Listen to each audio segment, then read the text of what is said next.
10月是很多人动手换季的季节，但除了换季以外，也是很多人会开始大扫除的时间。今天就让蛙家带着你从玄关开始往屋内走，看看每个空间该怎么打扫收纳，又有哪些该注意的收纳 tips 吧。看下去之前，还没订阅的朋友记得先订阅并开启小铃铛哦。玄关代表了一个家的门面，也会反映出屋主的性格，所以拥有一个整洁干净的玄关是一件很重要的事。要做到这点其实很简单，养成顺手收纳的好习惯就可以了。千万不要一进家门就把包包跟外套往窗台丢，可以善用玄关衣帽架或壁面挂钩，养成随手把东西吊挂不乱丢的好习惯。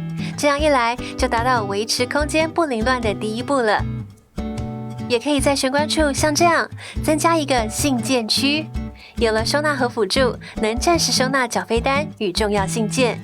如果怕忘记缴费期限，也可以用磁铁吸附在大门上，出门的时候就不会忘记啦。玄关常见的景象还有一样，鞋子海。很多人在鞋子脱下后都没有摆整齐的习惯，有些则是因为鞋柜空间不足而导致的。其实只要利用双层鞋架就能解决问题。另一种方法，用伸缩杆也可以有效帮鞋柜增加空间。把伸缩杆固定在鞋柜里，可以创造简易分层的效果，交叉斜放就可以多出1倍空间哦。可能有些人会问，如果玄关没有地方摆柜子，又有一些出门必需品没地方放，怎么办？这时候你可以利用收纳的好朋友洞洞板。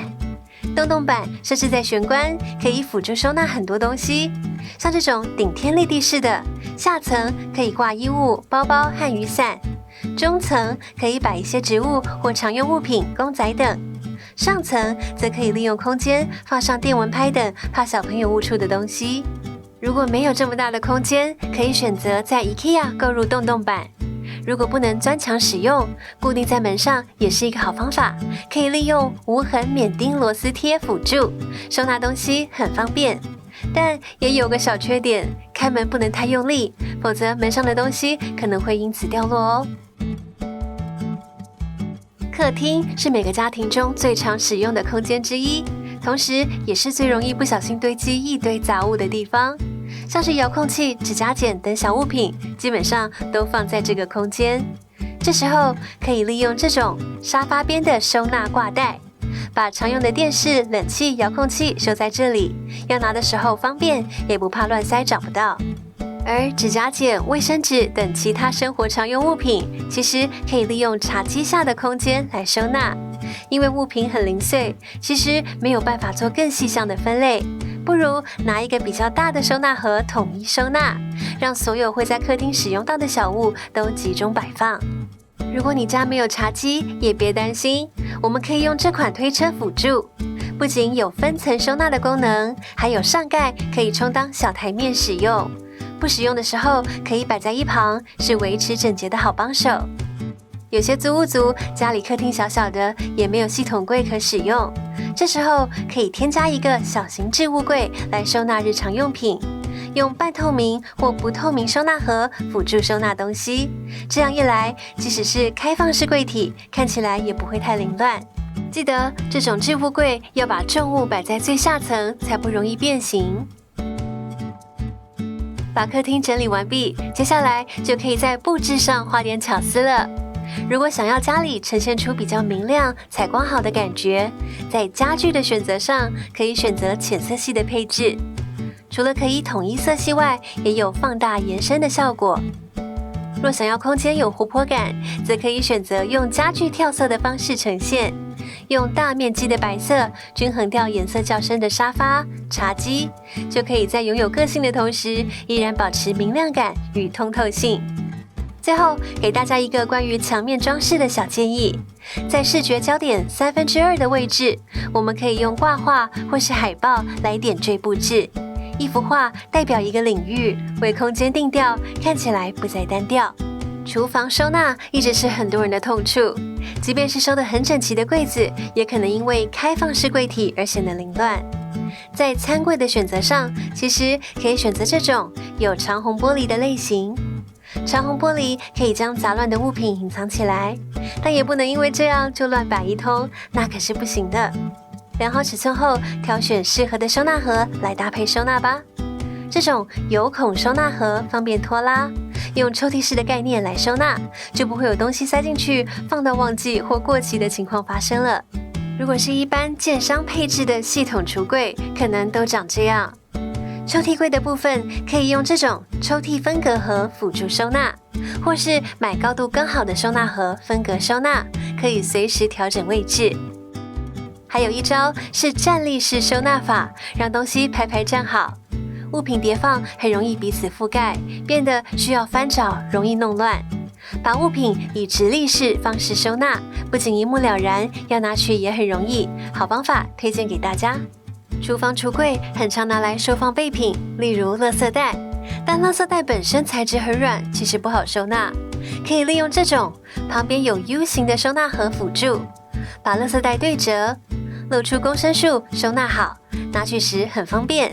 可以用档案盒搭配 A4 文件吊架收纳，像这样把不同尺寸的垃圾袋分别挂好，用标签机备注一下，要拿什么尺寸的垃圾袋都很方便。家里如果有酒瓶，可以用杂志架来收纳，一瓶一瓶摆进去刚刚好，即使柜体较深也不怕，只要把杂志架拖出来，就可以轻松找到想要的那瓶。有些柜体只利用到下方空间，有点浪费，这时候可以用书档来创造出小空间收纳物品，像这样用无痕胶把2个书档固定在柜子里，这样的空间就可以拿来收纳烘焙纸、保鲜膜等工具，真的非常实用，把空间应用发挥到极致了。保鲜盒的收纳也是很多人困扰的一点，如果购买的是同品牌的保鲜盒，我们可以利用保鲜盒本身的大小来收纳，把小的保鲜盒放进大的里面，可以节省很多空间。如果遇到形状不同或是相同大小的保鲜盒，只要把它们摆放整齐就好了。盒盖的部分可以拿一个适当大小的收纳盒收在一起，放在保鲜盒附近，好拿取也不容易搞丢。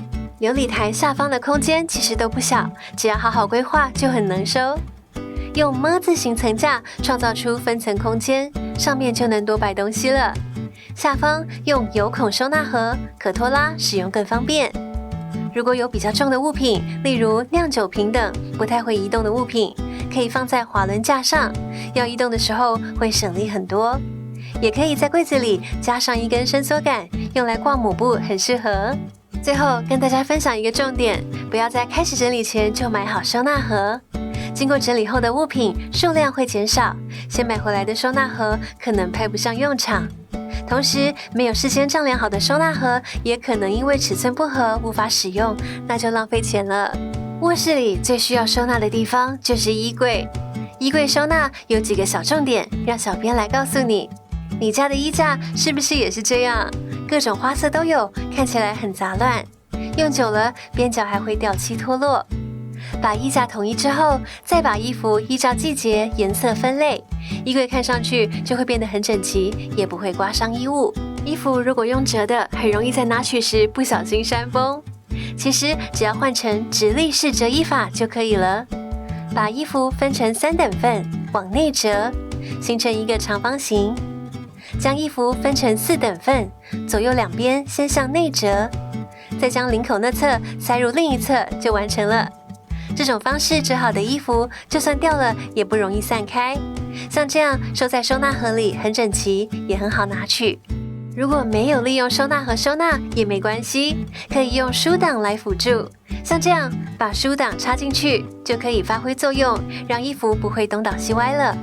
袜子如果用卷的，很容易造成袜口失去弹性，若是没有折，直接放进衣柜，很容易产生孤儿现象。整理师教一招大长包小长，方法很好用，只要把袜子推到底，抓着另一只脚尖套进去就好，方便快速，可以减少很多折衣的时间。一个整洁干净的书桌可以有效提升工作效率。收纳位置的规划有几个简单的重点，以人为中心，分为中间、左边、右边跟作业区。作业区是指人的正前方，要保持干净，不堆杂物，避免影响工作效率。可以添置一面薄型洞洞板，利用垂直收纳。一些常用的笔、文具等都可以利用配件收纳起来。如果不想在桌面上放置太多收纳盒，可以选择这种桌下抽屉式收纳盒。只要撕开背胶，粘在桌面底下就完成了，可以轻易制造出抽屉空间，收纳常用文具。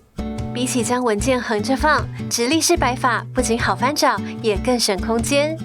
建议将文件分成已完成、处理中、一次性文件等3大类，用标签贴纸分类，要找的时候就会很有方向。如果是特别重要的文件，可以利用有色资料袋装起，这样有警示作用，提醒自己处理的优先顺序。一点点简单的方法，就可以让办公更有效率哦。今天看了很多空间的收纳，有没有哪个是小编漏掉的？或是你有没有更好的收纳方法想和我们分享？有任何想看的影片类型，都欢迎在下方留言跟我们分享哦。如果你喜欢今天的分享，欢迎点击下方超级感谢，用行动支持我们做更多实用的影片。任何疑难杂症，欢迎留言或私讯。